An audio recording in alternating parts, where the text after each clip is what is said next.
Sir వినిపిస్తుందా sir? చెప్పండి sir. మీ మే పేరు? మేడం నమస్తే మేడం. నమస్తే సార్. మీ పేరు? మేడం నా పేరు దిలీప్ కుమార్. ఎక్కడి నుంచి మాట్లాడుతున్నారు సార్? Madam Chittoor district. చెప్పండి సార్. మేడం ఇది డిఎస్సి రాశాను కదా, అవునండి. అది ఇంకా అది కీ అనేది ఫైనల్ కి 25th అన్నారు. లేదు sir, 31st sir. 31st final కీనా మేడం? 31st అండి. అవునండి, 31st ఫైనల్ కి, తర్వాత నార్మలైజేషన్ స్కోర్ కూడా ఇస్తారు. అంటే score means result madam? Result కాదు సార్, స్కోర్. మీరు డిఎస్సి అంటే రాసింటారు, ఓన్లీ మీ డిఎస్సి 85 స్కోర్ మార్క్స్ కి ఇస్తారు. ఓన్లీ డిఎస్సి స్కోర్ ఇస్తారు.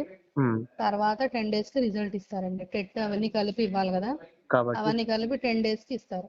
10 days తర్వాత ఇస్తారంటారా? అవునండి. ఇప్పుడు ఇదైతే నార్మల్ కీ మాత్రం నార్మలైజేషన్, తర్వాత ఫైనల్ కి 31st అంతా ఇస్తారండి. అంటే నార్మలైజేషన్ చేసి ఇస్తారా మేడం? అవునండి.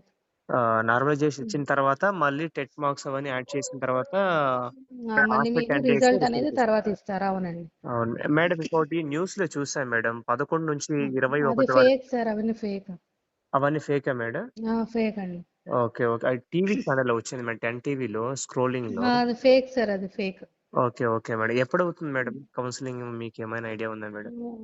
ప్రెసెంట్ ఇంకా అఫీషియల్ గా ఏం ఇన్ఫర్మేషన్ లేదు సార్. ఈ Hmm. రిజల్ట్ ఇచ్చిన తర్వాత చెప్తారు. అంటే 31st కి మన ఫైనల్ కి ప్లస్ నార్మలైజేషన్ రెండు ఒకేసారి ఇస్తారు. అవునండి. Okay madam. After 10 days TET marks అవన్నీ కలిపి ఆఫ్టర్ 10 days రిజల్ట్స్ ఇస్తారు. తర్వాత మెరిట్ లిస్ట్, సెలక్షన్ లిస్ట్. అవునండి. Okay okay madam. Okay sir. Thank you ma'am.